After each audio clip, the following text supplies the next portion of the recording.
Senhoras e senhores, boa noite. A aula magna é, por definição, a que inicia oficialmente o semestre letivo e tem a participação do magnífico reitor de uma instituição de ensino superior que poderá ministrá-la ou convidar palestrante de renome e reconhecimento pela comunidade acadêmica e sociedade em geral. A Universidade Federal de Santa Catarina terá a honra de abrir o segundo semestre de 2018 com a palestra do professor Dr. Antônio Nova, da Universidade de Lisboa, que apresentará o tema O Professor e os Desafios da Docência na Atualidade.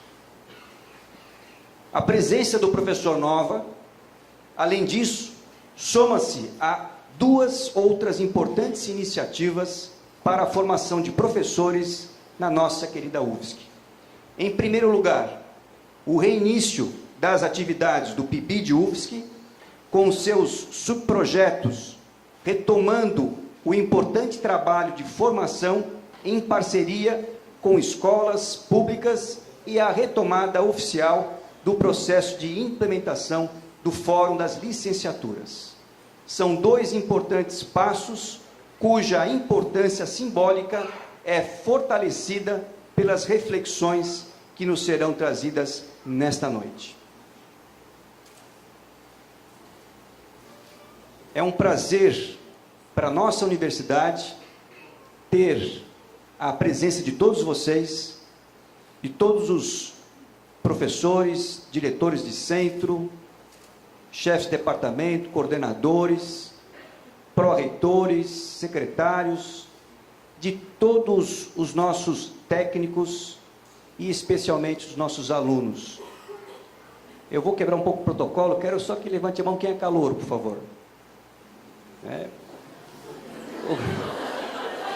Ok. Sejam todos bem-vindos ao início do semestre 2018-2, ok? Pessoal, retomando aqui as nossas atividades, nosso protocolo, eu tenho a honra de convidar para que possa apresentar o nosso palestrante, o professor Dilvo Ristoff. O professor Dilvo Ristoff foi professor aposentado na nossa universidade, foi reitor da Universidade Federal da Fronteira Sul e foi pró-reitor de ensino de graduação na gestão do professor Antônio de Almar de Queiroz, quando reitor.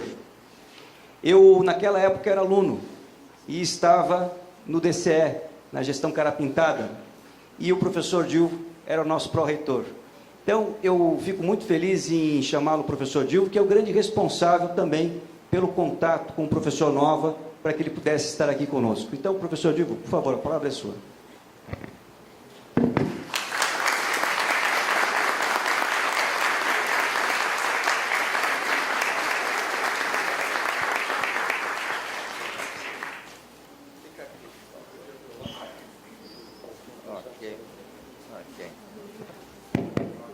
Boa noite a todos. Ele veio aqui do meu lado para cuidar, para eu não dizer nada que não deva. Eu gostaria de agradecer ao professor Alexandre Marino, pró-reitor de graduação, pela distinção de poder apresentar a vocês o nosso conferencista dessa noite, o renomado Antônio Manuel Seixas de Sampaio da Nóvoa, ou simplesmente Antônio Nóvoa, ou mais simplesmente, para aqueles que trabalham com seus textos, o Nóvoa. O professor Nóvoa, a rigor, dispensa maiores apresentações, pois se trata de uma figura pública ilustre, um nome familiar no meio universitário, conhecido internacionalmente há décadas pela sua magnífica contribuição ao debate educacional.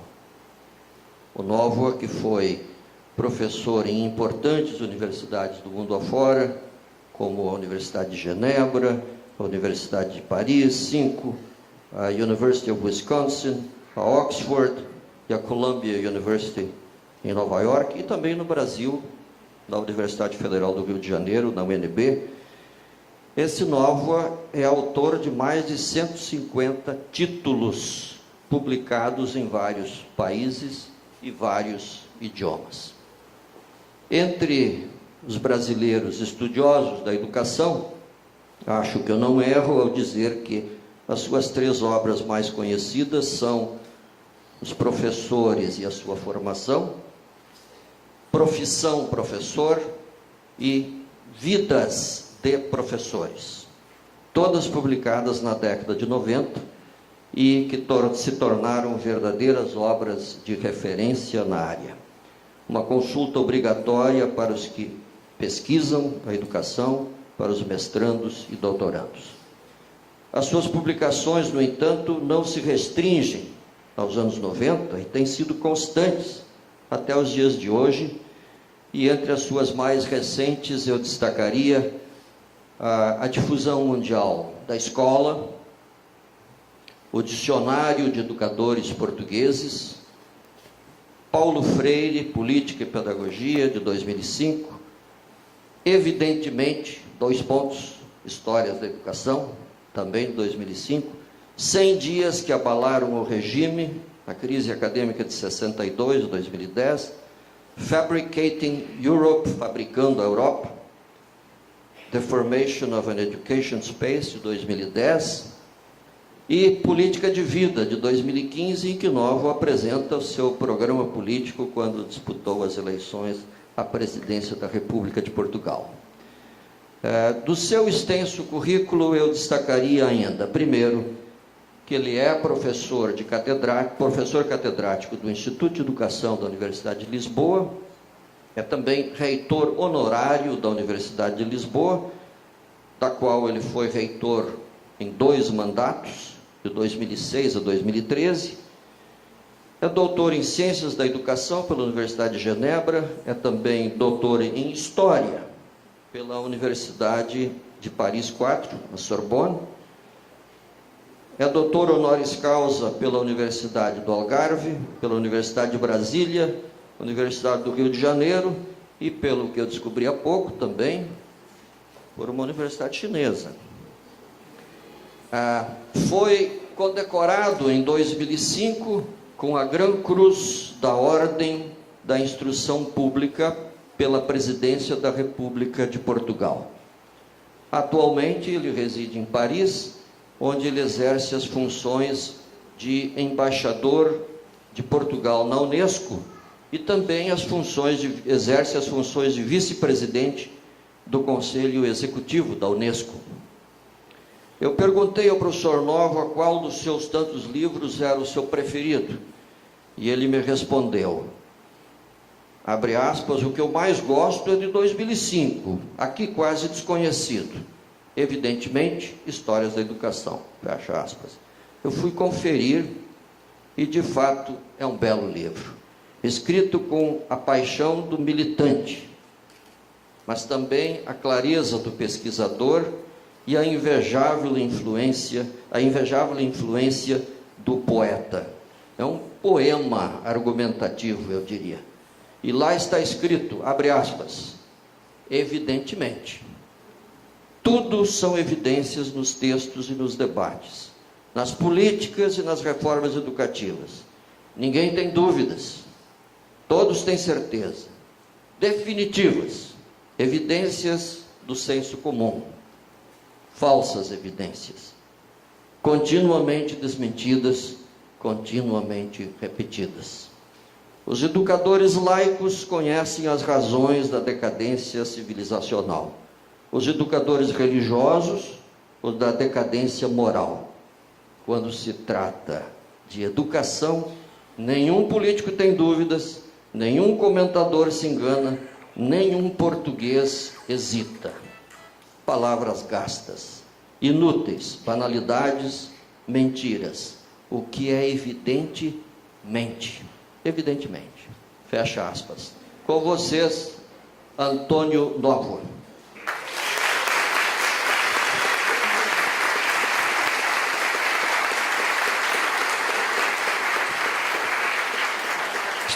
Isto o melhor era acabar por aqui, pá, porque eu saía, pá, com este elogio que eu agradeço ao Dilvo, mas eu estava a dizer que o Dilvo é um dos poucos amigos, nós temos assim alguns amigos a quem não conseguimos dizer não. E o Dilvo é um deles, não é? Quando ele me disse, estás no Brasil, não podes parar aqui em Florianópolis, eu lá arranjei maneira de aqui parar e de poder estar convosco durante este momento. Agradecer muito à Universidade Federal de Santa Catarina, agradecer muito a vossa presença e vou tentar, numa hora, entretanto o meu relógio ficou sem pilhas, tu tens um relógio, pá, que é para não... eu costumo ter um relógio para controlar o tempo, 7h25, eu vou tentar acabar às 8h15, não é? Tentar em 50 e poucos minutos falar-vos um pouco deste tema que me foi sugerido pela Universidade e pelo Dilvo, o professor e os desafios da docência na atualidade. No entanto, quando me sugeriram este tema, eu fiz logo de imediato a pergunta, até porque era uma aula inaugural de uma universidade. Vocês querem que eu fale da educação básica ou querem que eu fale da universidade? E a resposta de um e do outro foi dos dois, não é? O problema é que numa palestra a gente só pode falar de uma coisa, não é? E um erro crucial de uma palestra é tentar falar de muitas coisas, não é? Normalmente uma palestra tem uma estrutura em que só aguenta que nós façamos uma coisa e quando queremos fazer várias, corre mal, não é? E eu, portanto, receio que esta vá correr mal, não é? Porque eu vou tentar fazer duas coisas, não é? Vou tentar, na primeira parte, falar-vos da educação básica e, na segunda parte, falar-vos da universidade.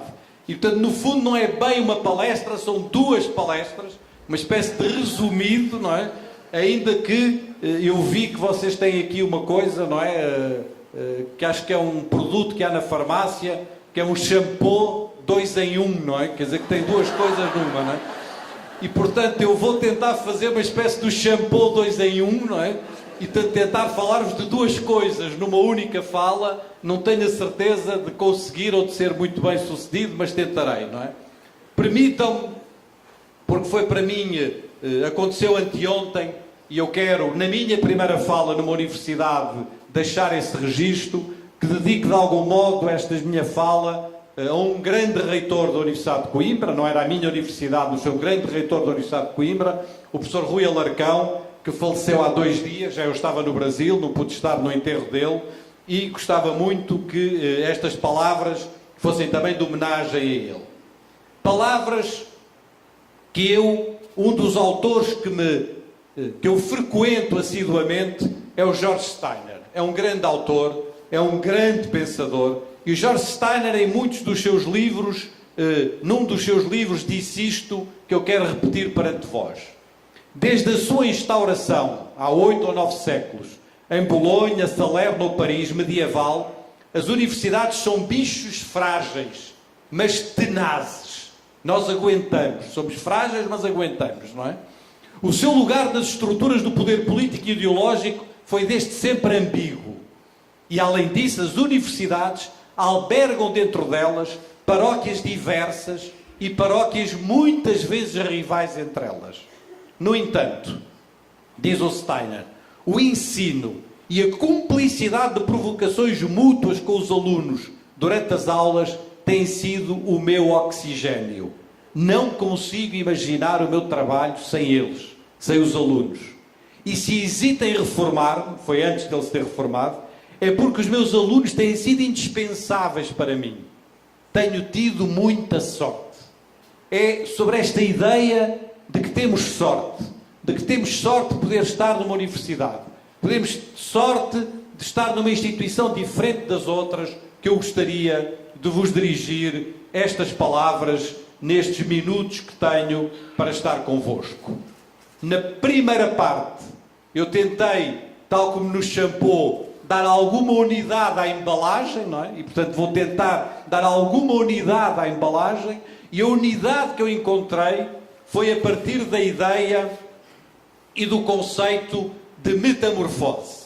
Na primeira parte, vou falar-vos da metamorfose da escola básica, da metamorfose enquanto mudança da forma da escola, da mudança da forma escolar, Na segunda parte tentarei falar-vos da metamorfose da universidade, da mudança que está a ocorrer na forma universitária e nas nossas prioridades universitárias.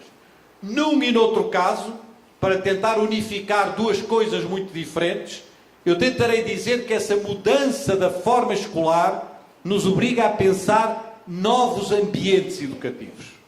Que nos ambientes educativos atuais nós não conseguiremos fazer aquilo que andamos há muitas décadas a dizer que é preciso fazer.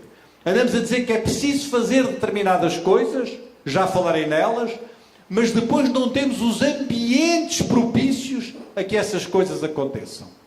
Nós podemos querer muito que as crianças corram, podemos querer muito que as crianças corram muito, mas se as colocarmos dentro de uma piscina, elas não correm, elas nadam, não correm. Se quiserem sobreviver, não adianta nós querermos que elas corram dentro de um ambiente líquido, no mar ou numa piscina, porque elas vão se afogar. Se quisermos que elas façam alguma coisa naquele ambiente, a única coisa que elas podem fazer é nadar. E eu julgo que nós nas escolas andamos muitas vezes a tentar que as crianças façam coisas para que os ambientes escolares, os ambientes educativos, não são propícios. Esse é o meu primeiro tema, sobre a metamorfose da escola. Falar-vos-ei depois do segundo tema, a metamorfose da universidade. Para além de tentar fazer duas coisas numa, eu ainda tenho a dificuldade, e já fui instruído agora, enfim, na conversa com o reitor, etc., para, por amor de Deus, o senhor fale devagar, senão a gente não entende nada, não é? E, portanto, eu estou a tentar falar muito devagar. Não estou a comer nenhuma sílaba. Estou a dizer as sílabas todas até ao fim, não é? E, portanto, vocês imagino que se apercebam deste meu esforço e que me possam fazer, o Dilvo conhece esta história, porque foi uma história quando eu estava em Brasília, em 2014, fizeram-me o maior elogio que eu até agora recebi aqui no Brasil, não é? E o maior elogio foi-me feito por um taxista em Brasília, não é? O taxista levou-me do aeroporto até ao apartamento onde eu estava e tivemos uma conversa. Foi na altura da Copa, tinha havido umas manifestações, 2014. Viemos a conversar de política e de futebol, que é sempre um bom par de conversas. E ele no final disse-me: olha, eu quero dizer que tive uma conversa muito interessante com o senhor, foi uma bela conversa, é raro a gente ter assim uma pessoa e poder conversar e tal. E eu disse-lhe: olha, eu também. Normalmente as conversas com os taxistas são horríveis, não é? E eu gostei muito de conversar consigo, foi ótimo e tal.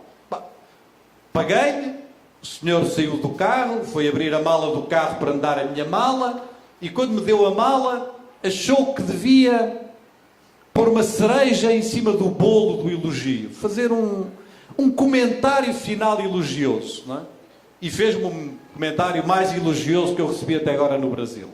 Ele disse-me, e quero-lhe dizer mais uma coisa: além de ter sido uma conversa muito interessante, eu quero lhe dizer que o senhor, para um estrangeiro, até que não fala muito mal português, não é? E, portanto, eu espero, não é, que vocês possam, no final destes 50 minutos, dizer a mesma coisa e fazer-me esse elogio, não é? Bom, todos sabem que isto é uma espécie de uma caricatura do que é a forma escolar. A forma escolar é isto, não é? Um espaço. A forma escolar pode ser definida muito rapidamente por 4 perguntas: onde, quando, o quê e como. Se vocês responderem a estas 4 perguntas, respondem ao que é a forma escolar. Onde? Bom, numa escola fechada, organizada sobretudo numa estrutura de salas de aula, tal como ela aparece aqui neste desenho. Não vou perder tempo a explicar-vos. Quando? Num horário diário, estruturado basicamente em torno de aulas de 1 hora, não é? Ou de um determinado tempo fixo, pré-fixo e pré-determinado. O quê? Bom, uma grade curricular basicamente organizada a partir de uma estrutura de disciplinas que reproduz o que era a estrutura da ciência no final do século XIX. Como? Bom, basicamente através de aulas, através de lições, através de preleções dadas por um professor ou uma turma de alunos. Eu digo a uma turma de alunos, porque na verdade as aulas são dirigidas a uma turma e não a um aluno ou a alunos, não é? A ideia de que nós vamos tratar todos os alunos a ensinar muitos como se fossem um só. Vamos dirigir a nossa palavra para uma espécie de aluno médio que está naquele espaço. Ora, nesta forma escolar que eu aqui vos apresentei, nós andamos a tentar pôr lá dentro conceitos como a autonomia dos educandos, a diferenciação pedagógica, a ideia da escola ativa, a ideia de que a escola deve promover a cooperação entre os alunos, Freinet, a ideia da comunicação entre os alunos, que a pedagogia deve ser sobretudo comunicação, a ideia de uma pedagogia da pesquisa, a ideia da criação, etc, etc. Isto é, para utilizar as palavras do John Dewey, o credo pedagógico do século XX. O credo pedagógico do século XX está em grande parte resumido nestas palavras. Qual é o problema? O problema é que estas palavras não cabem naquela forma escolar. Nós andamos a tentar fazer coisas para as quais aquele ambiente educativo não está preparado. Eu não consigo promover a autonomia com as criancinhas todas sentadas da mesma maneira de costas uns para os outros, não é?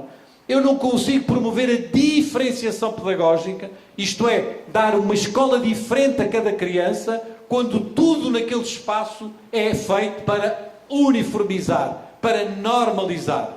Não é por acaso que as escolas de formação de professores se chamaram durante muito tempo escolas normais, porque elas se destinavam a normalizar o espaço, a normalizar o tempo, a normalizar o currículo, a normalizar o método, a normalizar a progressão dos meninos, a normalizar as turmas e, portanto, fazer aí escola ativa. Como é que eu posso fazer escola ativa se, por definição, aquele ambiente me obriga a outra coisa? Cooperação. Como é que se coopera ou comunica de alguém que está de costas virados para nós? Pesquisa, criação. O meu argumento é que nós só conseguiremos fazer estas coisas se criarmos um novo ambiente educativo.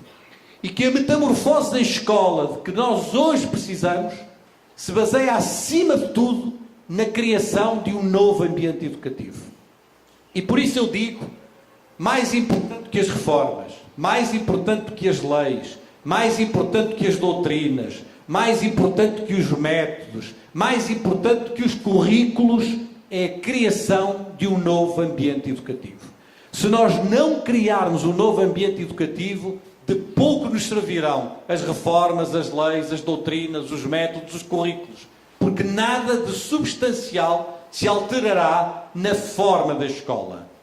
A nossa geração, a vossa geração, tem a obrigação de 200 anos depois da geração do século XIX ter criado a forma escolar, ter inventado o modelo escolar, tem a responsabilidade de fazer a metamorfose da escola, de encontrar uma nova forma escolar que, simbolicamente, eu definiria aqui a partir das mesmas 4 palavras que há pouco utilizei para caracterizar a forma escolar. Onde, quando, o quê e como. Sei que estou a ser muito rápido, mas espero, a única coisa que me pode salvar nessa rapidez é que no final eu deixar-vos-ei o meu contacto por e-mail e estarei à vossa disposição para perguntas, para prolongar esta reflexão, para partilhar convosco algum texto que ajude a clarificar isto. Onde? Num espaço aberto, dentro e fora da escola. Precisamos de um outro espaço. O novo ambiente educativo requer um outro espaço. Requer uma outra organização do espaço que já não cabe naquela estrutura quadrada da sala de aula, tal como eu vos defini.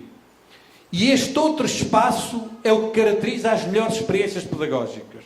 Vocês perguntam, aqui no Brasil é muito conhecida a Escola da Ponte, como uma grande experiência pedagógica. Por onde é que a Escola da Ponte começou há 40 anos atrás? Pela alteração do espaço da escola, pela abertura dos espaços. Porque quando vocês abrem um espaço, e aqui onde estavam 4 salas de aula, com 30 meninos cada uma, vocês têm agora um espaço aberto, onde estão 120 meninos, vocês não podem organizar a pedagogia da mesma maneira. O ambiente que vocês criam já não é propício a que se possa dar aulas. Ninguém dá uma aula para 120 alunos. Pode-se dar uma palestra, mas não se aguenta dar uma aula. E, portanto, vocês têm que trabalhar de outra maneira. Têm que pôr uns tantos meninos a fazer uma coisa neste canto, e outros a fazer outra naquele canto, e uns meninos a trabalharem sozinhos noutro canto, e, portanto, tem que ter um espaço aberto no interior da escola, mas aberto também para o exterior da escola. Esta é uma maquete que vale o que vale. Eu não gosto muito das maquetes, mas é uma maquete das chamadas escolas atuais, da inovação pedagógica, tal como elas se definem na Europa. Mas este espaço é um espaço que tem que ser aberto no interior da escola e aberto para o exterior da escola. E aí vem o debate da cidade educadora, da capilaridade educativa, da porosidade entre a escola e a sociedade, da ideia de que com a revolução digital a escola vai acontecer em muitos lugares. A escola não vai acontecer, a educação não vai acontecer apenas naquele lugar a que nós chamamos de escola. Vai acontecer em muitos outros lugares. Vai haver uma espécie de uma diversificação dos lugares educativos, em bibliotecas, nas famílias, em casas, em clubes, em centros, em que a escola será um polo fundamental, mas não será o único polo da educação das nossas crianças. Onde? Onde e quando? A estrutura horária que nós inventamos é uma estrutura horária que em grande parte está caracterizada pelo que eu designo ali, pelo relógio externo das disciplinas. Quem marca o ritmo da escola, quem marca o ritmo da lógica escolar diária é o ritmo das disciplinas. É o relógio externo às crianças. Ora, nós precisamos de um relógio interno. Precisamos que o ritmo escolar seja marcado pela dinâmica interna das aprendizagens, pelo tempo que demora um projeto. A realização de um determinado projeto pode demorar 3 dias, pode demorar uma semana, pode demorar várias horas. Ele não está marcado pelo ritmo horário das disciplinas, está marcado pelo que eu designo ali, pelo ritmo interno da aprendizagem, pela forma do que num determinado momento um projeto pode levar a ser definido.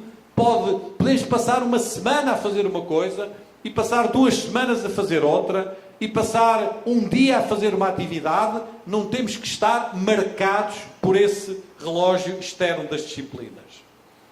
A terceira pergunta é a mais difícil, e eu infelizmente não posso agora aqui desenvolvê-la porque não tenho tempo, não é? O que tem a ver com 2 respostas: linguagens e projetos. Isto é, mais do que as disciplinas, nós precisamos de aprender, porque nas disciplinas, tal como elas se organizaram nas grades curriculares, estava pressuposto uma ideia enciclopédica de aprendizagem, não é? Estava pressuposto a ideia de que nós íamos aprender muito de matemática, muito de física, muito de literatura, muito de outra coisa, muito de história. Ora, hoje nós não precisamos de aprender muito de matemática, nem muito de história, nem muito de física. Precisamos de aprender a linguagem matemática, a linguagem artística, a linguagem científica. Precisamos de aprender as bases dessas linguagens e sermos capazes de as aplicar em torno de projetos, de temas que nos permitam organizar e desenvolver essas linguagens. Isto não é desvalorizar o conhecimento, isto é valorizar o conhecimento, mas de uma maneira que não é enciclopédica, de uma maneira que não tem a ver com o que se pedia a alguém que era culto no século XIX.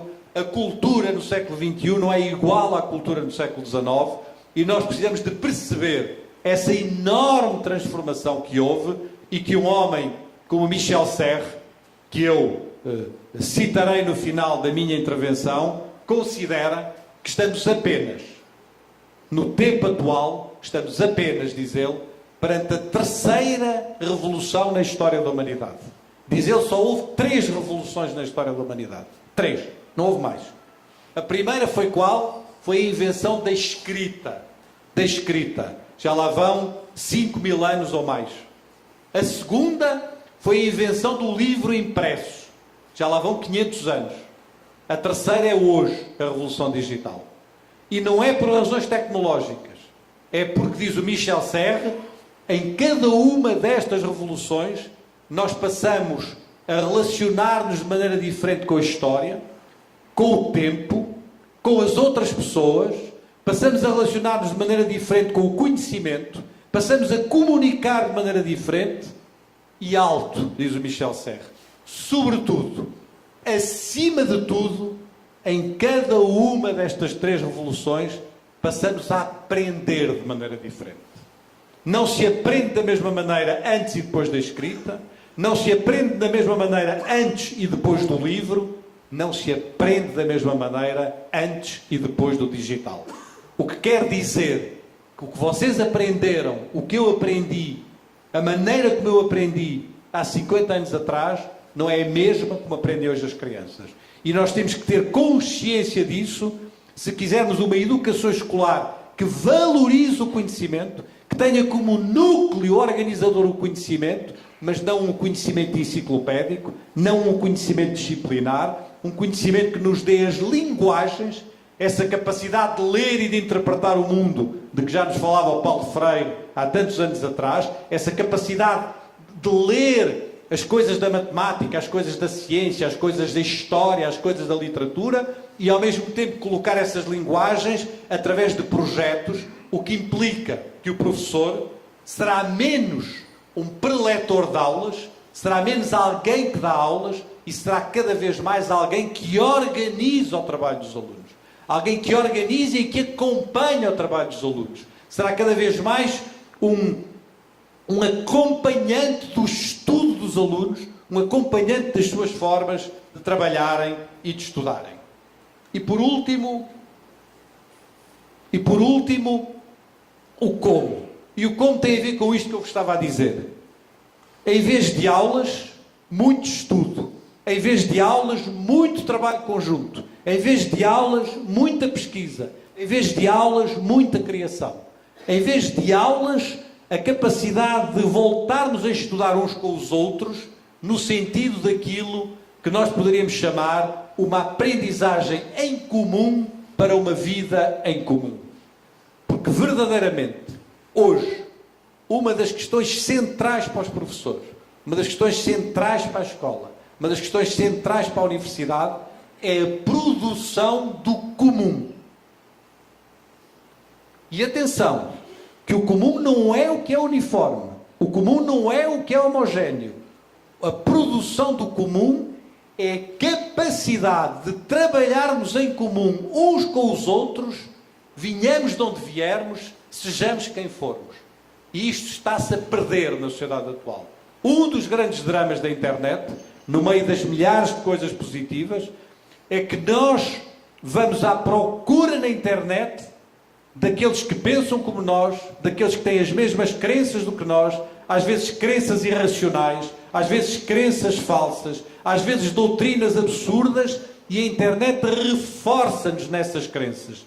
A internet que nós achávamos que ia ser uma janela para o mundo, está a ser uma porta de entrada para irmos buscar aqueles que são iguais a nós, que pensam como nós, que acreditam nas mesmas coisas e que reforçam as nossas crenças. A escola tem de ser o contrário disto. A escola tem de ser o lugar onde estamos todos em conjunto, uns com os outros, baseados no conhecimento, na ciência e na capacidade de uma aprendizagem em comum para uma vida em comum. Nesse sentido, o John Dewey, que já aqui vos falei, no mais importante livro da pedagogia do século XX, um livro publicado em 1916, chamado Democracia e Educação, um livro marcado pela ideia da democracia e da educação, 1916. Passaram 102 anos.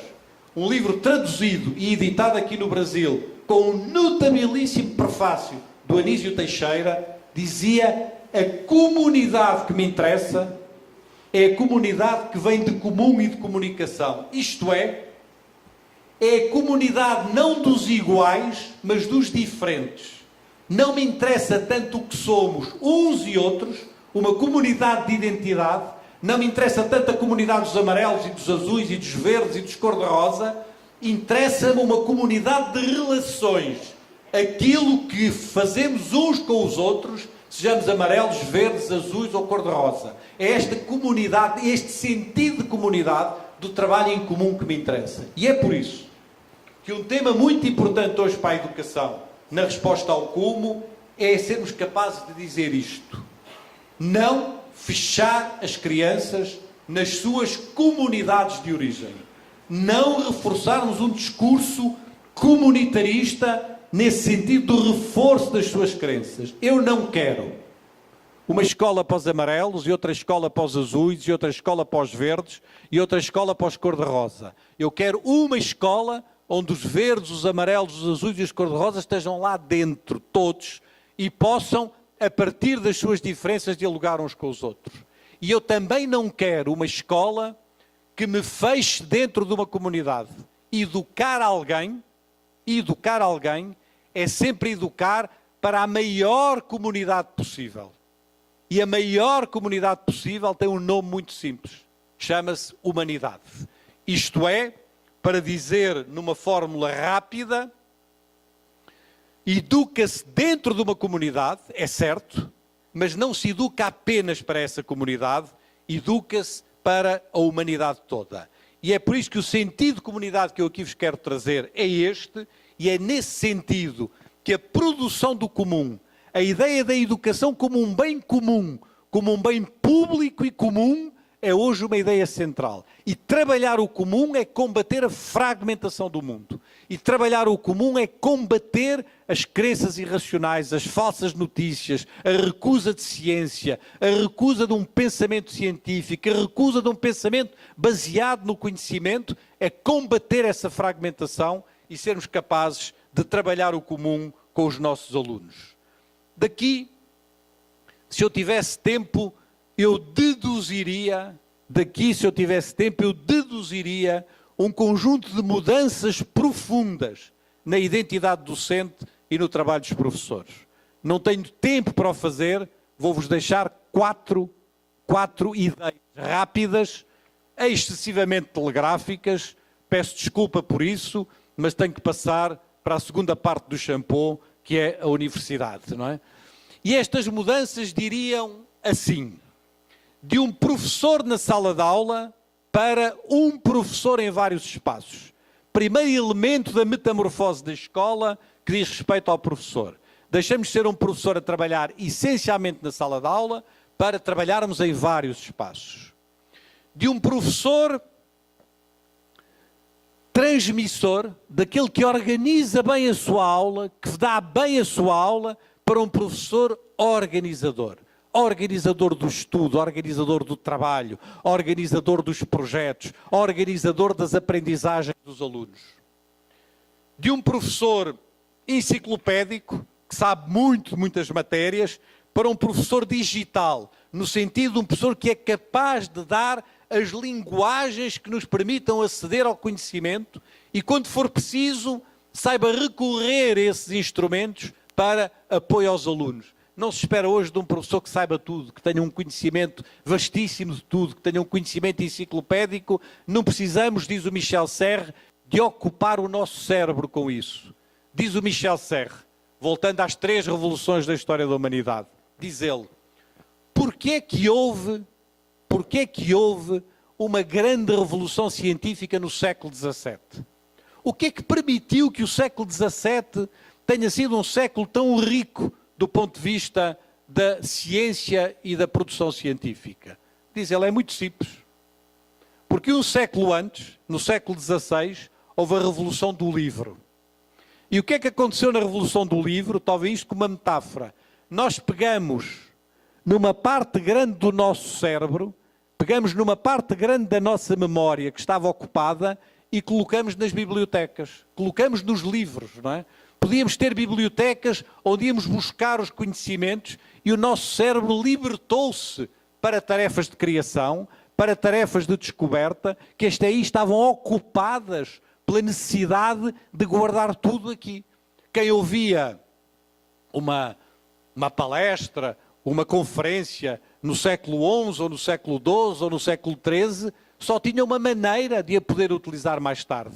Era memorizar inteiramente isso. Era guardar isso tudo dentro da memória. Não havia outra maneira, não é? E, portanto, foi essa libertação do cérebro que nos permitiu avançar para a grande revolução científica do século XVII. É, em grande medida, um fenómeno parecido que estamos a viver hoje em dia. E, por último, a ideia de um professor individual para um professor coletivo. A ideia que temos que trabalhar uns com os outros. A ideia de que, da mesma maneira que a medicina passou de um exercício individual para o exercício coletivo, que a arquitetura passou de um exercício profissional individual para um exercício coletivo, que a advocacia passou de um exercício profissional individual para coletivo, também nós vamos ter que fazer esse caminho de trabalhar uns com os outros e de reconstruir uma outra forma escolar. Era isto que brevemente tinha para vos dizer nos primeiros 25 minutos, na verdade são 27, não é? Desta minha primeira parte da minha intervenção. Gostaria agora de levar isto para a universidade. E levar isto para a universidade fazendo aqui uma ponte. E a ponte é, se algumas destas coisas que eu digo são verdade, então é preciso fazê-las nas licenciaturas. É preciso que desde o primeiro dia das licenciaturas isto aconteça. Não vale a pena nós estarmos a tentar nas licenciaturas dizer o que os professores devem fazer mais tarde. Não adianta de nada. Nós temos que fazer com eles hoje o que nós queremos que eles façam mais tarde com as crianças. Se não fizermos hoje com eles o que queremos mais tarde que eles façam com as crianças, não conseguiremos resolver nenhum problema. E as universidades, peço desculpa de o dizer de maneira frontal e de o dizer de maneira excessiva, não têm sido capazes de formar corretamente os professores. As universidades têm tido uma grande dificuldade em formar os professores. Claro que aqui no Brasil há um programa extraordinariamente importante, que foi o PIBID, que é o PIBID, que o Dilvo é um dos responsáveis pelo programa, não é? E que é um programa extraordinário a muitos níveis, mas, como eu tenho vindo a dizer, isto não vai lá apenas com programas. É preciso criar uma nova institucionalidade dentro das universidades. E essa institucionalidade obriga a criar um novo espaço de formação, que é um espaço de formação que não é apenas da universidade. A universidade vai ter que ter a enorme humildade e coragem de se reconstruir naquilo que eu designo por um terceiro espaço, ou por um terceiro lugar, uma terceira esfera, na qual junta a universidade a um conjunto de escolas da rede, de escolas públicas, que eu designo por escolas formadoras, criando aqui um espaço dirigido pela universidade, mas onde na sua direção estão também professores das escolas básicas e diretores das escolas básicas que se encarreguem da formação dos professores. Não é nada muito diferente do que é o hospital universitário no caso dos médicos. Esta ideia não é muito diferente do que é o hospital universitário no caso dos médicos. Mas isto não vai lá, na minha opinião, apenas por articulações, não vai lá apenas por reuniões, não vai lá apenas porque temos que ser amigos uns dos outros, porque queremos colaborar uns com os outros. É preciso uma nova institucionalidade que não surge no espaço universitário, surge no interior, não tenho mãos para precisava disto, surge no interior de duas realidades diferentes, a esfera universitária e a esfera das escolas públicas e da educação básica, para construir uma terceira coisa, uma terceira realidade, um terceiro espaço, um terceiro lugar, onde se crie esse ambiente de formação que seja propício à formação profissional dos professores, porque uma formação de professores é uma formação para uma profissão e, nesse sentido, é uma formação profissional universitária, tal como é a formação dos médicos, ou dos engenheiros, ou dos advogados, ou dos arquitetos. Esta experiência da criação a partir das ideias de programas como o PIBID, a partir de ideias que são muito férteis de uma nova institucionalidade, é, a meu ver, o caminho que nós devemos seguir aqui no Brasil, e eu, pessoalmente, tenho vindo a acompanhar com uma enorme curiosidade, com uma enorme expectativa e com um enorme desejo de que corra bem a experiência que tem sido feita na UFRJ, na Universidade Federal do Rio de Janeiro, justamente da criação de um complexo de formação de professores, foi o nome que eles deram, não acho o nome muito bonito, mas pronto, é o que é, e esse complexo de formação de professores é um terceiro espaço dirigido pela Universidade e pelos professores das escolas básicas para a criação de um ambiente de formação onde muitas destas coisas possam vir a acontecer e, portanto, onde se possa dar origem a uma nova modalidade, a um novo tempo na formação de professores, que a mim me parece essencial. A responsabilidade da Universidade é uma responsabilidade forte. E eu agora vou passar aqui para a Universidade em geral. Vou esquecer a educação básica, vou esquecer a formação de professores e vou referir-me aos desafios da Universidade. Verão que a segunda parte da minha fala é mais política, é mais politicamente marcada e se calhar necessitaria de uma introdução mais ampla, mas vai assim um bocadinho a, nós diríamos um bocadinho a frio. Eu não tenho tempo para fazer as introduções que de algum modo tornariam menos brutal algumas das coisas que eu vos vou dizer. E ainda para mais, a primeira parte que eu tenho para vos dizer é um pouco filosófico e político e é um bocadinho difícil de o transmitir em poucas palavras. Eu vou tentar, mas sei que estou a correr um grande risco, mas vou tentar. Eu vou falar-vos de duas palavras. A palavra tempo e a palavra poder. E vou dizer-vos que o que marca hoje a universidade, muitos discursos sobre a universidade, é uma concepção errada do tempo e é uma concepção errada da nossa relação com o poder. E que as universidades estão a ser arrastadas para um tempo que não é o tempo da universidade, e estão a ser arrastadas para um controle pelo poder que não é o poder da universidade. E que isso está a ter consequências que podem ser graves no futuro. Tomem estas minhas palavras seguintes como uma posição mais política sobre as universidades. Elas vêm na sequência de um pequeno texto que eu acabei de escrever agora e que se chama Memórias contra o Tempo. Portanto, são memórias muito ligadas aos meus dois reitorados, mandatos reitorais na Universidade de Lisboa, e terei todo o gosto em partilhar convosco esse texto, mesmo antes da publicação, se assim o desejarem, e para isso deixar-vos aí os meus contactos. Quando eu falo de tempo, o que eu vos vou dizer é arriscadíssimo, mas eu vou tentar explicar-vos, não é?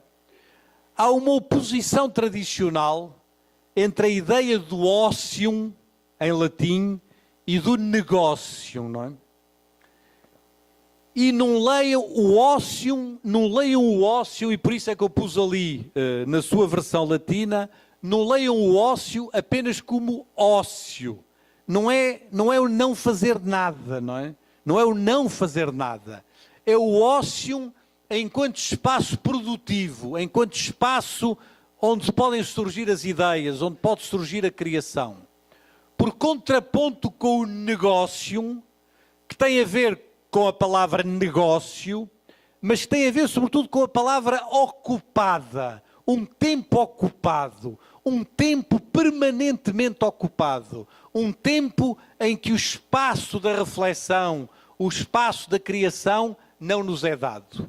O que eu vou argumentar aqui é que a universidade tem sido cada vez mais uma universidade do negócio e cada vez menos uma universidade do ócio, no sentido da sua relação com o tempo. E que isto resulta em grande parte de uma intuição tida por um homem absolutamente extraordinário, Paul Ricoeur, que em 1968, no meio das grandes batalhas estudantis do maio de 68, celebramos agora 50 anos, e portanto é uma boa altura de falarmos outra vez do maio de 68, não é? No meio dessa revolução, a certa altura dizia isto que ninguém entendeu bem na altura, mas que é, a meu ver, absolutamente decisivo para pensar as universidades. Dizia ele: A partir de agora, e cada vez mais, a universidade passa a fazer parte das estruturas de poder, no sentido anglo-saxónico do termo, acrescentava ele, isto é, em palavras que nós utilizaríamos hoje, passa a ter uma centralidade que lhe vem de quê? Que lhe vem do facto de ter milhões de estudantes de ensino superior, até aí havia poucos estudantes, hoje há talvez 240 ou 250 milhões de estudantes no mundo, não é? Daqui a 10 anos há mais de 300 milhões de estudantes, quer dizer que 5% da população mundial são estudantes do ensino superior, daqui a muito pouco tempo, e ao mesmo tempo uma relação direta com o poder. Claro que as universidades, citação primeira do Steiner, sempre tiveram uma relação com o poder, que mais não fosse pela formação das elites e pela educação das elites. Mas agora já não é só isso. É aquilo a que um consultor do Tony Blair, um economista da London School of Economics, o Nicholas Barr, dizia, não é apenas o valor económico das universidades para o desenvolvimento. Dizia ele, já não é apenas isso. Agora estamos a falar do próprio valor económico intrínseco das universidades. Isto é, as universidades adquiriram uma centralidade do ponto de vista da sua relação com o poder, que as levou, naturalmente, a repetirem sistematicamente 4 palavras. Eu não sei se elas são ditas aqui no Brasil, talvez a terceira não seja dita da mesma maneira, mas são as 4 palavras que vocês encontram em todos os documentos das universidades europeias, das universidades chinesas, das universidades norte-americanas. São as 4 palavras da moda, são as 4 palavras da moda, e eu peço-vos desculpa de as dizer e de as criticar. São 4 palavras começadas por E. As palavras não têm culpa nenhuma. Eu também disse estas palavras muitas vezes, não é? Mas o problema não são as palavras. O problema é o conceito de universidade que está por trás de cada uma destas palavras. E as palavras da moda, começadas por E, pelo menos na Europa, são as palavras empregabilidade. A universidade deve promover a empregabilidade dos seus estudantes, o que em si não tem mal nenhum, obviamente, mas já lá vamos. A universidade deve promover a excelência dos seus cursos e dos seus professores, etc., o que em si não tem mal nenhum, mas já lá vamos. A universidade deve ser vista como uma empresa, deve haver uma empresarialização da universidade, uma eficiência da gestão, etc., o que em si não tem mal nenhum, mas já lá vamos. E, finalmente, a universidade deve promover o empreendedorismo, não é? A capacidade de iniciativa, a nossa capacidade de assumirmos riscos, etc., o que em si também não tem mal nenhum, mas já lá vamos, não é? Estas 4 palavras são as 4 palavras da moda, e eu vou fazer a crítica destas 4 palavras, não por causa das palavras, nem por causa do facto de queremos ter um emprego, ou de queremos ser excelentes, ou de queremos ser eficientes, ou de queremos ser empreendedores, mas pela concepção de tempo e de poder, a concepção de tempo e de poder que está dentro de cada uma destas 4 palavras. Comecemos pela primeira. A palavra, eu se calhar não vou conseguir acabar às 8h15, 8h20, não é? Mais 8h20, 8h... que já são 8h06. Bom, enfim, eu vou mais depressa. A palavra empregabilidade foi a grande palavra, o grande chavão do processo de Bolonha. O processo de Bolonha teve como eixo central a palavra empregabilidade. Ela conduziu em grande parte à valorização das disciplinas úteis e de uma pedagogia útil para o mercado de trabalho. Arrastou as universidades para uma lógica de utilidade, que eu ponho ali entre aspas, porque para mim esta utilidade é a maior das inutilidades. Mas arrastou-as para uma lógica de utilidade, e atrás dessa ideia das disciplinas úteis veio o quê? Veio a consagração do acrónimo da moda, o STEAM, não é? Science, Technology, Engineering and Mathematics. O que cabe dentro deste acrónimo, ciência, tecnologia, engenharia e matemática, deve ser promovido pela universidade. Tudo o resto não interessa. Tudo o resto não nos interessa. Tudo o resto é irrelevante, não é? Houve reformas no Reino Unido, houve reformas no Japão, em que os governos disseram: nós só financiamos nas universidades públicas os cursos de ciência, de tecnologia, de engenharia e de matemática. Quem quiser fazer outros cursos, de outra coisa qualquer, paga do seu bolso, não é?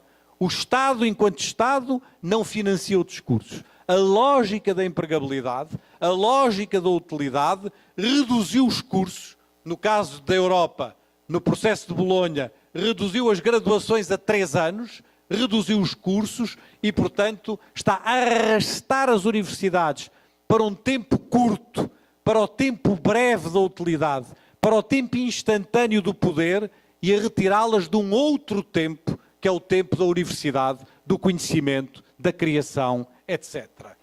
É por isso que, em vez da empregabilidade, eu gostaria que nós voltássemos a falar da liberal education. E liberal education não é educação liberal, não é liberal no sentido de liberal. O liberal education é a educação de base humanística e científica. É a ideia de uma formação geral, de contornos humanísticos e científicos. Talvez uma tradução possível do vosso logo, do Arts and Ciência, não é? A ideia da arte e da ciência, enfim, esse logo pode ser, enfim, traduzido de muitas maneiras, pode ser traduzido como técnica, pode ser traduzido como conhecimento, etc. Mas a ideia dessa formação de base que, por exemplo, um homem como o Michel Serres advoga quando ele diz o seguinte, e eu não posso estar mais de acordo com ele: não podemos continuar a formar duas populações de imbecis, não é? Os instruídos incultos, isto é, os cientistas que não querem saber nada da cultura geral humanística, ou os cultos ignorantes, isto é, os letrados que ignoram totalmente a matemática, a física ou a biologia. São duas populações de imbecis, não é? Isto é, são pessoas que não têm uma formação superior, uma educação superior, no sentido que eu aqui defendo da liberal education. Mas para fazer isto que o Michel Serres advoga, isto exige tempo. Precisamos de tempo para isto. É necessário um tempo que hoje a universidade não tem. A universidade precisa de apresentar resultados, precisa de apresentar indicadores, precisa de apresentar um conjunto de coisas. Perdeu o tempo da educação superior. Perdeu o tempo da educação superior dos seus estudantes e isto pode ser crítico para o futuro que nos espera. E depois vem a excelência. A excelência em si também não tem mal nenhum. Não há mal nenhum com a excelência. Mas o que é que acontece à excelência? Acontece que atrás da excelência vem a competição, vem os rankings, vem o desequilíbrio entre a investigação e o ensino, porque os rankings contam a investigação, não contam o ensino, os rankings contam o produtivismo académico, vem uma espécie de um capitalismo académico para que nós estamos arrastados todos e que é a coisa mais insensata que podemos imaginar. O produtivismo académico, tal como ele acontece nos dias de hoje, com pessoas a vangloriarem-se. Houve uma vez quando eu era reitor, que depois de eu ter feito uma fala, houve um cientista da área da biomedicina que levantou a mão e que disse: sim, senhor reitor, porque eu sou o investigador mais produtivo da Universidade de Lisboa. Só no ano passado eu publiquei 63 artigos científicos em revistas de impacto, de grande impacto, fator de impacto, etc. Eu olhei para ele e disse: quer dizer, eu não sei como é que alguém pode publicar 63 artigos num ano. Quer dizer, isto é mais de um por semana. O que é que isto quer dizer da relação com o tempo, com a ciência, com o conhecimento, etc. E é por isso que, em vez da excelência, eu julgo que nós precisamos de uma universidade que valorize a educação, e valorizar a educação é valorizar a pedagogia, e que nesta valorização da pedagogia tenhamos a capacidade de perceber, tal como na educação básica, a importância da cooperação, a importância da colaboração, a importância de percursos individualizados de formação, a importância do acompanhamento dos nossos estudantes nos seus percursos individualizados dentro da universidade e também, gostava de chamar muita atenção para isto, vou-vos dizer uma frase provocadora, mas que eu espero que vocês entendam o que eu quero dizer com isso, não é? E também a ligação entre a pesquisa e o ensino sabendo que o ensino também é investigação. E este, para mim, é o ponto central, não é? Quando nós temos ligação entre a investigação e o ensino, não podemos deixar de dizer que o ensino também deve ser investigação. E é aqui que vem uma frase provocatória, que eu vou tentar explicar a seguir, mas que eu espero que não me levem a mal eu tê-la colocado aqui. E a frase diz assim: nunca podemos ensinar bem aquilo que já sabemos, só podemos ensinar bem aquilo que ainda não sabemos, não é? E porquê? Por uma razão muito simples. Um cientista não pode pesquisar bem aquilo que já sabe. Ele só pode pesquisar bem o que ainda não sabe, não é? E no ensino é a mesma coisa. Nós só podemos ensinar bem se naquele momento estivermos a pesquisar alguma coisa, se naquele momento tivermos uma curiosidade e nos envolvermos com os nossos alunos nesse processo que é um processo de pesquisa e de aprendizagem para nós também. Se nós já soubermos tudo, vamos às velhas sementas do passado, aqueles professores que tinham aquelas fotocópias, que davam a mesma aula durante 20 anos, durante 30 anos. Como é que se pode dar bem durante 20 anos a mesma aula? Como é que se pode dar bem? Aquilo deve ser um aborrecimento total, um tédio enorme. Eu só me consigo mobilizar intelectualmente se estiver naquele momento à procura de coisas, se estiver naquele momento eu próprio num processo de pesquisa, mas isto exige tempo. Precisamos de um tempo para isto. A colaboração precisa de tempo. A pesquisa precisa de tempo que este discurso da excelência nos está a tirar. E depois vem a empresarialização, que em si quer dizer coisas como estas, é o último documento da União Europeia, não é? As universidades devem ser, diz a União Europeia, importantes atores empresariais e devem ter uma gestão altamente eficiente e profissionalizada, com rigoroso controle e accountability. Accountability é uma palavra impossível de traduzir em português. A tradução mais fácil é prestação de contas, não é? Mas accountability é mais do que isso. É mais do que uma mera prestação de contas, não é? E aqui eu venho a um discurso notável da reitora de Harvard, a senhora professora Drew Fost. Deixou de ser reitora agora, o mês passado, no mês de julho. Foi reitora de Harvard durante 11 anos, 2007 a 2018. E ela dizia, sim, as universidades devem ser accountables. As universidades têm de prestar contas. E têm de prestar contas de forma exigente. Mas depois tem uma frase absolutamente extraordinária. Dizia ela, mas atenção, que esta prestação de contas não deve ser feita primordialmente em relação ao presente, deve ser feita primordialmente em relação ao passado e ao futuro, não é? A ideia é que a nossa prestação de contas tem um outro tempo, que não é o tempo instantâneo das contas, das estatísticas, das contabilidades, da produção dos artigos científicos, etc., é absolutamente central. Porque o problema da gestão altamente eficiente e profissionalizada é que ela tende a afastar as dinâmicas de democracia e as dinâmicas de participação das universidades. Ela tende a considerar que tudo o que é democracia demora muito tempo, é uma coisa muito desagradável, que a participação é uma coisa que demora tempo, temos que ouvir muita gente. E aqui eu recordo-me do Rui Alarcão, o homem a que eu quero hoje prestar homenagem, grande reitor da Universidade de Coimbra. Quando eu fui eleito reitor da Universidade de Lisboa, ele humildemente pediu para me conhecer e para ter uma conversa comigo. E a conversa comigo que ele veio ter comigo, maio de 2006, foi para me dizer o seguinte: caro António Nova, eu não tenho conselhos a lhe dar-lhe. Você fará o seu caminho e fará o melhor que puder. Mas há uma coisa que eu gostava de lhe dizer, é que nas universidades a democracia e a participação dão muito trabalho, mas não há outra maneira de governar uma universidade. E este ensinamento do professor Rui Alarcão, acompanhou-me durante as minhas 2 gestões como professor. E em vez desta ideia, voltemos à ideia do sentido de comunidade, tal como eu procurei defini-lo há pouco. E para isso precisamos de autonomia. O debate sobre a autonomia universitária é central. Uma universidade da participação, uma universidade em que todos se inscrevam.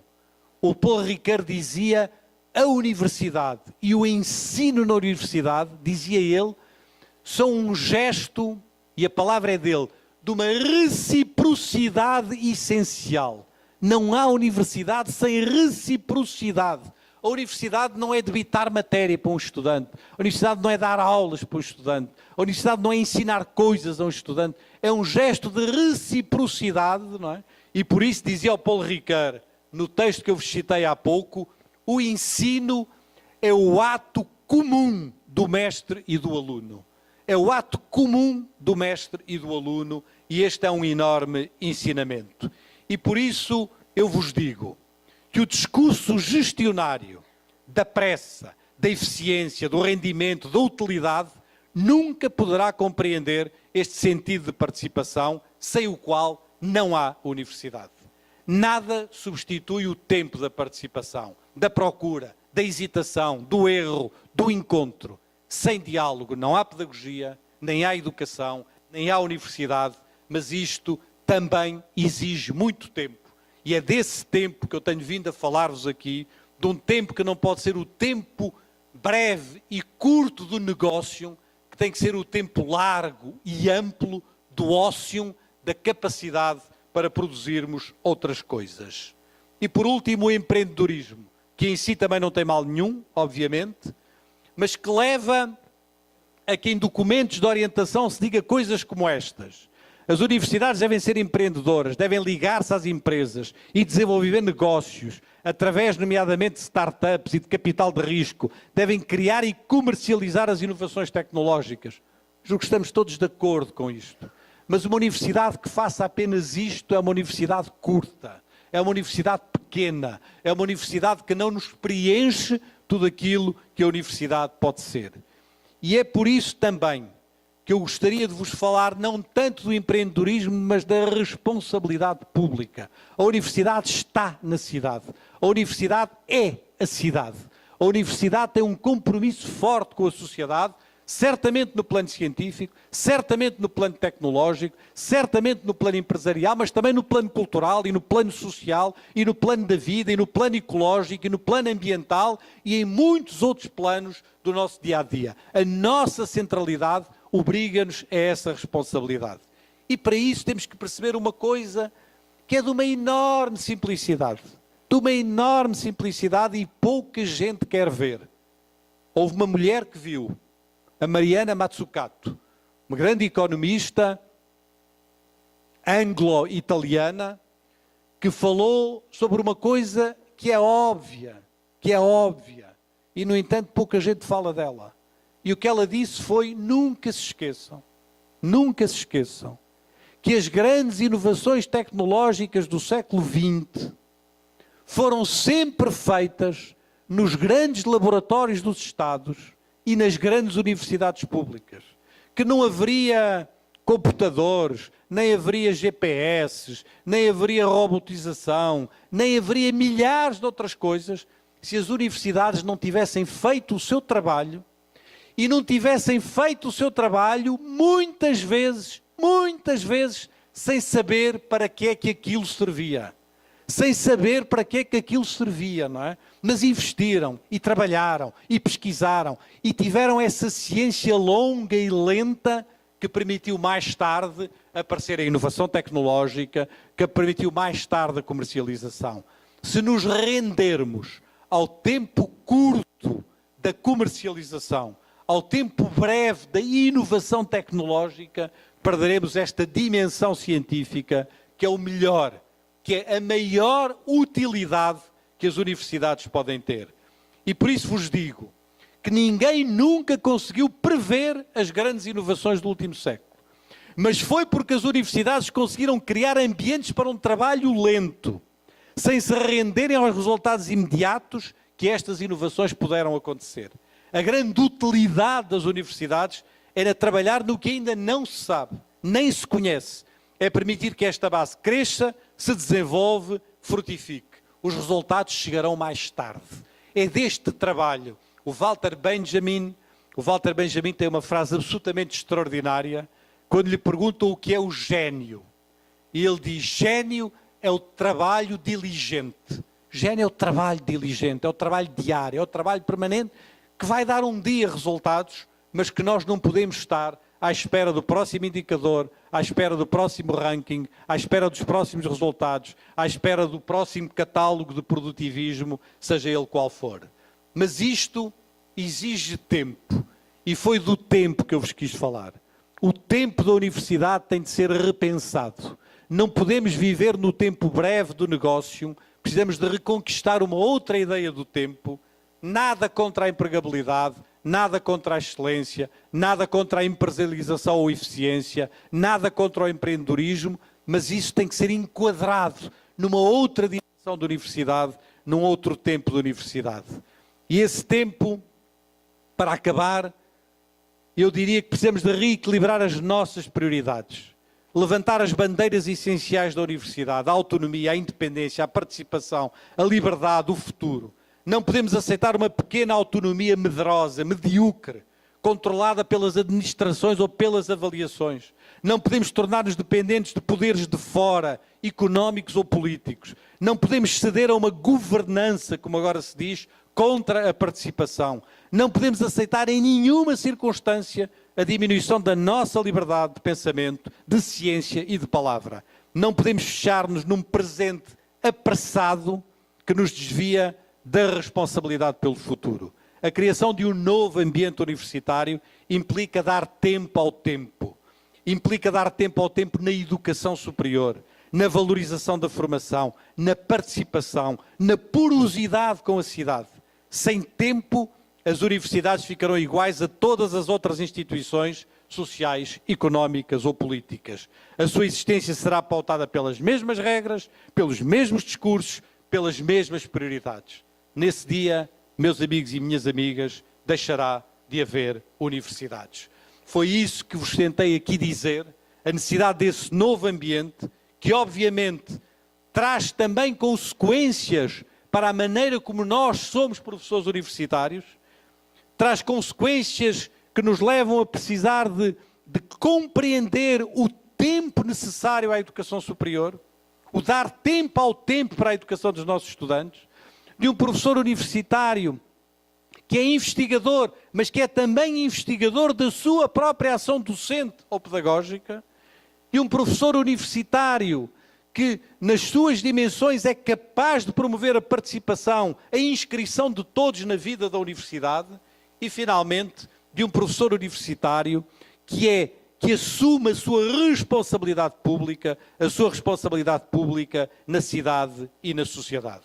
Estas duas mudanças dos ambientes universitários foi o que vos procurei trazer aqui, e quero acabar com Michel Serres, com o último livro do Michel Serres, porque não queria que vissem nas minhas palavras nenhum discurso de uma espécie de um regresso a um passado que nunca existiu, não é? O Michel Serres acabou de escrever um livro que diz, o título do livro é C'était mieux avant, antes é que era bom, na tradução em português, não é? A ideia de que antes é que era bom, antes é que a escola era boa, antes é que a universidade era boa, antes é que as coisas eram boas. O Michel Serres diz, meus amigos e minhas amigas, eu tenho 87 anos, diz o Michel Serres, antes eu estava lá, eu sei do que falo e antes não era melhor não. Antes era muito pior, não é? A escola era muito pior, a universidade era muito pior, a sociedade era muito pior. Antes foi a Segunda Guerra Mundial, antes foram as guerras mundiais, antes foram as ditaduras do século XX, antes não era melhor, antes era pior. Mas isso não nos implica vergarmos-nos a um discurso do presente, a um discurso que nos reduz a um tempo e a um poder que não é o tempo nem o poder das universidades. É um discurso político que eu vos fiz nesta segunda parte. Espero que não tenha sido excessivamente político. Espero poder partilhá-lo convosco. Se assim o quiserem, enviem-me um e-mail e eu partilharei convosco este segundo texto que acabei de escrever nesta segunda parte.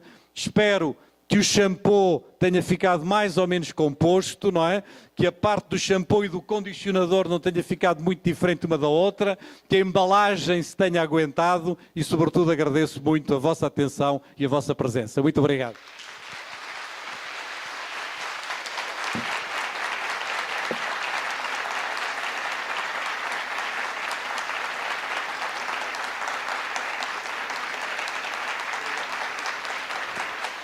Muito obrigado.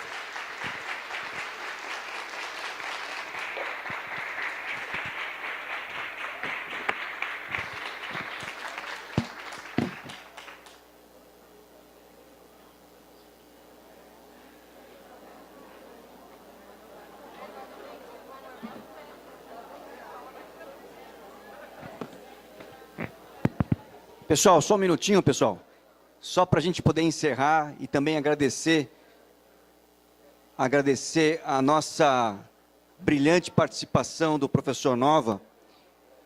Eu gostaria de registrar que esta mensagem que o professor Nova nos traz, é uma mensagem que merece uma reflexão, que merece de fato uma ação. E a gente gostaria também, professor, falar um pouco sobre o PIBID. O PIBID está retomando suas atividades aqui na UFSC, agora em agosto, após intensa mobilização diante dos riscos e ameaças que esse exitoso programa tem sofrido ao longo, especialmente dos últimos anos. Na UFSC, 14 cursos de licenciatura, Biologia, Ciências Sociais, Educação do Campo, Educação Física, Geografia, História, Letras Espanhol, Inglês e Português, Matemática, Pedagogia e Química atuam em 10 subprojetos do PIBID, os quais reúnem 240 estudantes de licenciatura, 25 professores desses cursos, mais de 3 dezenas de professores e professoras parceiros em escolas públicas e milhares de estudantes de educação básica, em torno de iniciativas de diálogo propositivo e respeitoso entre universidade e escolas, trazendo a profissão para dentro da formação e a formação para o campo da atuação docente. Então, é nesse sentido que a gente quer mostrar uma ação que valoriza as licenciaturas, que valoriza a formação dos professores. E agradecemos a sua mensagem para que a gente possa, de fato, lutar o bom combate. Muito obrigado. Bem,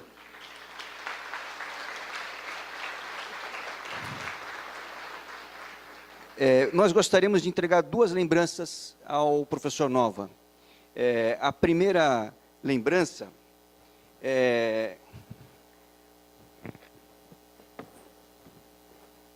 um certificado de participação. Quero falar aqui um destaque também. Todos que estão aqui, que queiram receber um certificado de participação, poderão fazê-lo, desde que entreguem uma síntese, uma mensagem, de no máximo 30 linhas, aqui na Secretaria da Pró-Reitoria de Graduação. Todos aqueles que entregarem até o dia 31 de agosto, terão um certificado de 2 horas de participação dessa aula inaugural. Tá ok?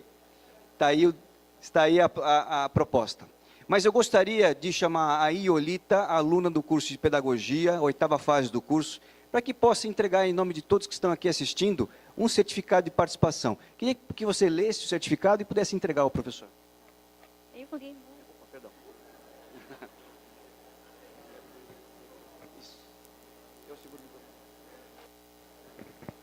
Boa noite. Agradecimentos à Universidade de Santa Catarina. Registro o agradecimento pela participação de Antônio Manuel Seixas Sampaio de Nova, na qualidade de conferencista da aula magna do 2º semestre acadêmico de 2018.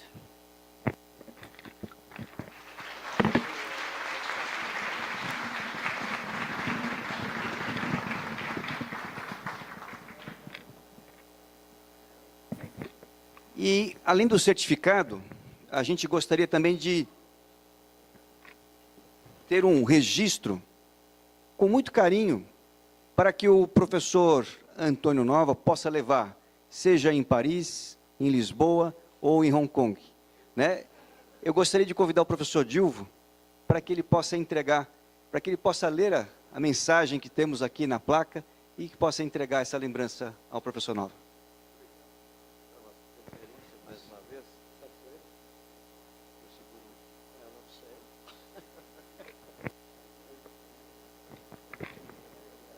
Eu já vou. Deixa eu só pegar aqui. Opa, já vou pegar, quero bater uma foto. Quero bater uma foto.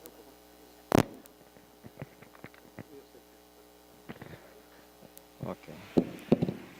A Universidade Federal de Santa Catarina agradece imensamente a oportunidade de ouvir um dos mais importantes pensadores da educação. E sente-se igualmente grata pelo privilégio de refletir sobre a formação e os desafios da docência a partir da sabedoria de Antônio Nóvoa. O professor tem de ajudar o aluno a transformar a informação em conhecimento. Antônio Nóvoa. Florianópolis, Santa Catarina, 23 de agosto de 2018, Ubaldo César Baltazar, reitor.